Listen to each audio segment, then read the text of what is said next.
Hey mennesker, der studerer SS. Jeg er blevet bedt om at lave den her lille video, fordi at folk til synligheden godt kan lide den måde, jeg gør det her på. Der er til synligheden en masse af jer, som der har problemer med at omdanne en NFA til regulær udtryk. Og der er også rigtig meget, man skal tage højde for, og så rigtig mange forskellige ting, man skal gøre osv. Men jeg har en måde at skrive det op på, således at det bliver mere overskueligt, så det er nemmere at gøre. Og nu har jeg undervist til et par stykker på software, så jeg tænkte, og de har alle sammen været meget glade for det, og synes det var meget nemmere bagefter, så derfor så tænker jeg, at jeg lige laver den her video her, så kan I hvert fald se, hvordan det er, jeg gør. Så ja, hvis vi laver en eller anden random NFA, sådan her, 1, 2, 3, og så har vi en A og en B, hvis vi kommer derfra, og så har vi en A her, og vi har en C her, whatever. Sådan der. Det er en fin NFA, og vi er rigtig glade for den osv. Så tilføjer vi de normale tilstande, som vi har, det vil sige, at vi har her vores QS, jeg kalder den bare S, og vil sige det her, og ja, hvis bare sige det der, det er den eneste accept-tilstand der er, og så har vi QAccept her, og så epsilon transition, bum. Så vil vi rip et eller andet, og så laver jeg en tabel nemlig, og det man skal tænke på, det er, hvad for nogle forskellige værdier vi har for vores rip, hvad vi har for vores i, og hvad vi har for vores j. Hvis vi siger, at vi gerne vil rippe 1 for eksempel, ikke? Så alle de værdier vi kan have for 1, eller for i hedder det, alle de værdier vi kan have for QI i vores algoritme, det er så alle de tilstande, der ikke er QRIP og ikke er QAccept.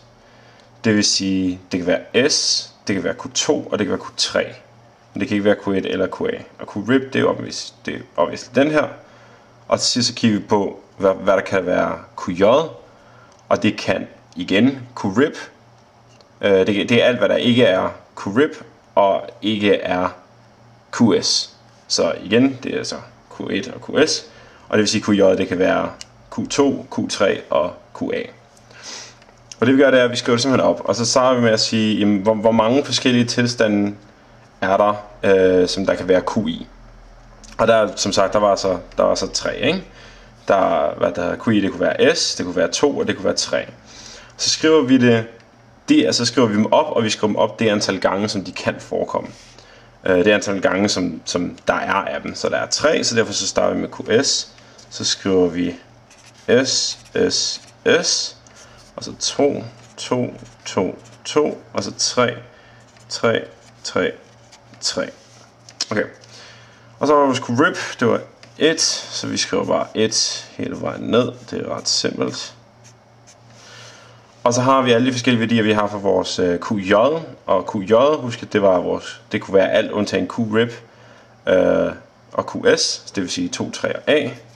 Så hvis vi skriver 2, 3 og A, 2, 3 og A, 2, 3 og A.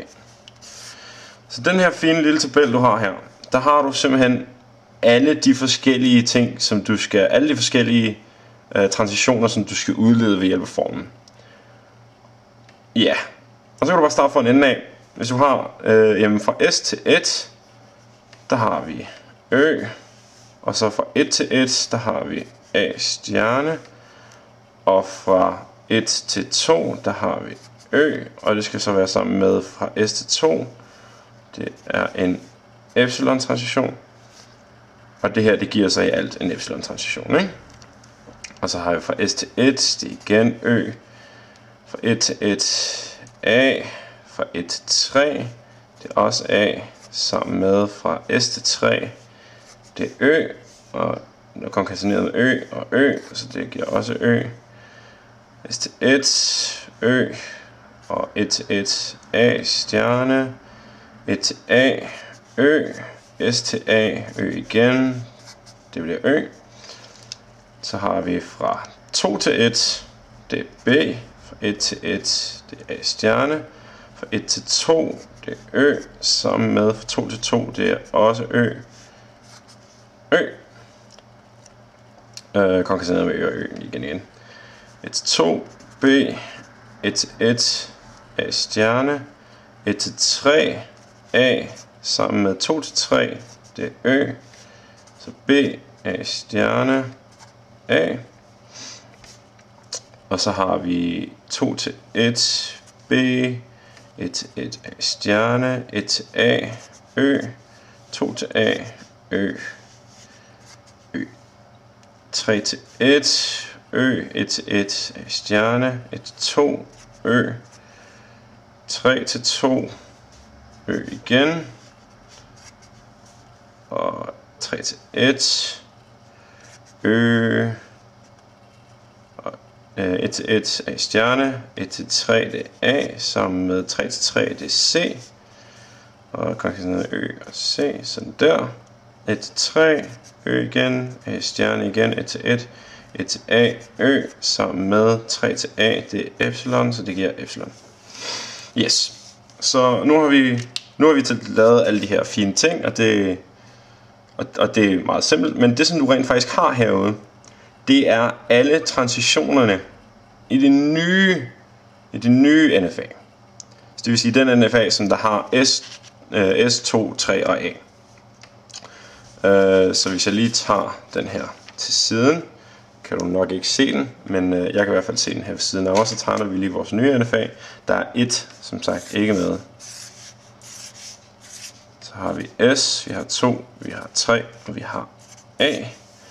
Og så tager vi simpelthen alle sammen. Så det der står her, det er den transition, der skal være fra S til 2, fra S til 3, fra S til A, fra 2 til 2, fra 2 til 3, fra 2 til A, fra 3 til 2, fra 3 til 3 og fra 3 til A. Og så skriver du dem bare ned. Altså så tager du simpelthen det, du så har udledet heroppe, så skriver du dem bare ned. S til 2, det skulle være epsilon. Og S til 3 skulle være ø, den skriver jeg ikke ned. Det gør jeg ikke, det må du gerne, hvis du har lyst til det selvfølgelig. Men jeg husker bare på, hvis der ikke er en transition, så er det ø. 2 til 3, S til A, det er ø. 2 til 2, det er også ø. 2 til 3, så den er interessant. 2 til 3 er B, A stjerne, A. Og 2 til A, det er ø. Og 3 til 2, det er også ø. 3 til 3, det er C. Og 3 til A, det er epsilon. Bum. Og så har du simpelthen, nu har du fjernet den tilstand 1. Og så gør du præcis det samme. Og bliver ved med at bruge den metode, som vi er blevet undervist i. Vi bliver ved med at bruge den. Og hvis vi siger, at vi gerne vil af med 2. Vi gider sgu ikke have 2. Den vil vi af med. Så vil vi gerne af med 2. Så siger vi godt. Vi skal finde i.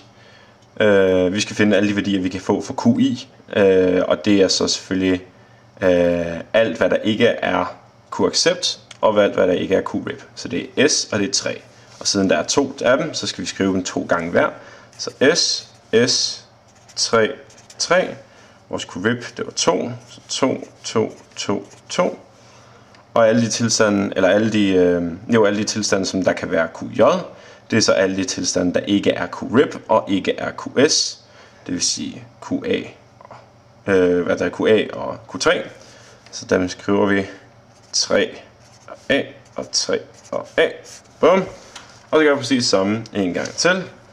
Ja, nu har jeg skrevet det op, så kan jeg lige så godt gøre det. S til 2, epsilon, 2 til 2, ø stjerne, 2 til 3, motherfucker udtryk, BA stjerne, A, sammen med fra S til 3, det er ø, så det giver helt det der crap der, det gider jeg ikke skrive noget, men det giver alt det der. S til 2, epsilon, 2 til 2, ø stjerne, ø til 2 til A, det er ø, sammen med S til det er ø, og 3 til 2, det er ø, 2 til 2, det er ø stjerne, 2 til 3, det er alt det her crap, sammen med 3 til 3, det er C, det giver C, den er konkateneret med ø her, 3 til 2, det er ø, 2 til 2, det er ø stjerne, 2 til A, det er ø igen, sammen med 3 til A, det er epsilon, er lige med epsilon. Så nu har du nu har du herover de tilstande, der skal være i den næste NFA, du laver. Og sådan bliver du bare ved. Meget stille og roligt bliver du bare ved med at skrive det her. Skrive den her tabel op. Og det er jo ikke fordi, at jeg har fundet en ny metode eller noget som helst overhovedet. Jeg har gået den her igennem med Hans, og han siger, at det er helt fint at skrive det op på den her måde. Men jeg ved i hvert fald, at for mig, og jeg ved, at for en hel del andre, så giver det rigtig god mening, og det gør det meget nemmere, hvis du tager og skriver den op i hele den her tabel her. Alle værdier, du kan have for QJ, for QI først, og så skriver dem altså det antal gange, som du har tilstanden, og du så skriver QRIP i midten, og så skriver simpelthen alle de tilstande, du har for QJ ude i siden, og der skriver du dem så bare direkte efter hinanden. Og så har du en tabel, som der ender med at give dig som output alle de forskellige transitioner, som du har brug for i den næste NFA. Jo, jamen jeg håber I kan bruge det til noget. Ja, jeg vil i hvert fald lige lave den her video, og der er nogen, der bad mig om at lave den, så nu har jeg lavet den, og jeg håber, at det hjælper jer. Og hvis I ikke forstår den, eller der er et eller andet, I vil spørge mig om, så kan I bare tage fat på mig på Uni. Yes, tusind tak, og vi ses jo. Hej!